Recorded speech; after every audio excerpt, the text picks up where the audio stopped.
Hydrogen molecule में कितने bond हैं? तो आप कहेंगे सिंगल, ओनली वन, एक ही बॉन्ड तो है ना, ओनली वन। अगर आपसे पूछा जाए हाइड्रोजन मॉलिक्यूल में कौन सा बॉन्ड है, तो आप कहेंगे कोवेलेंट बॉन्ड।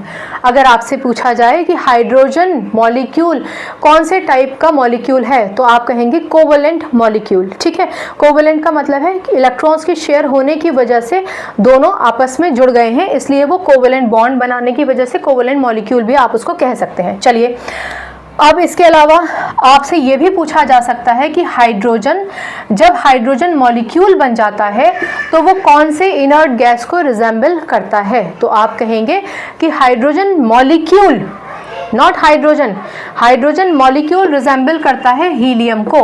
क्यों? क्योंकि हीलियम का एटॉमिक नंबर 2 होता है।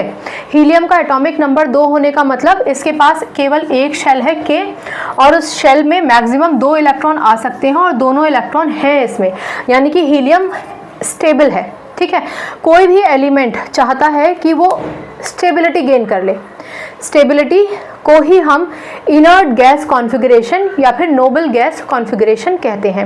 इनर्ट गैसेस या फिर नोबल गैसेस पीरियोडिक टेबल के लास्ट ग्रुप, 18वें ग्रुप के मेंबर्स होते हैं। इनकी खासियत ये होती है कि इनका जो भी आउटर मोस्ट शेल है वो एकदम कंप्लीट है, पूरी तरीके से कंप्लीट है, इसलिए ये स्टेबल कहलाए जाते हैं।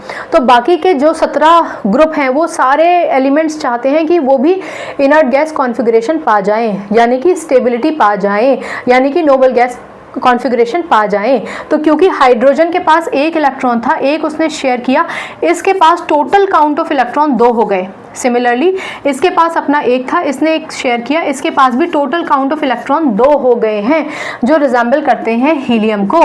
तो कौन से नोबल गैस को रिजेंबल करेगा hydrogen? After the formation of hydrogen molecule helium को रिप्रेजेंट करेगा। ठीक है, रिजेंबल करेगा। चलो, इतना सब समझ में आया? वेल, अगर ये समझ में आ गया है तो एक चीज़ और समझिए, थोड़ा सा फ़र्क हो जाएगा पिक्टोरल रिप्रेजेंटेशन का। आप कैसे रिप्रेजेंट करते हैं? ये जो हमने अभी बनाया था ये इलेक्ट्रॉन डॉट स्ट्रक्चर था, ठीक है ना। जब हम उसको बॉन्ड से दिखा देते हैं तो स्ट्रक्चरल फॉर्मूला आप बोलते हैं, और ये जो आप H2 बना देंगे ये तो आपने बना ही दिया, डायटोमिक मॉलिक्यूल या फिर हाइड्रोजन मॉलिक्यूल। ठीक है, कुछ किताबों में आपको ऐसा लिखा मिलेगा, हाइड्रोजन और हाइड्रोजन, इसका एक इलेक्ट्रॉन ये रहा, इसका एक इलेक्ट्रॉन ये रहा, और इस तरीके से वो दिखा देते हैं। तो कोई फ़र्क नहीं पड़ता। हमने कैसे दिखाया था? हमने एक इलेक्ट्रॉन ऐसे, एक इलेक्ट्रॉन ऐसे दिखाया था, हमने ऐसे दिखा दिया था। इससे कोई फ़र्क नहीं पड़ता। वो बस इतना बताना चाहते हैं कि इस हाइड्रोजन का एक इलेक्ट्रॉन था, एक इसने बाजू वाले का शेयर किया। इस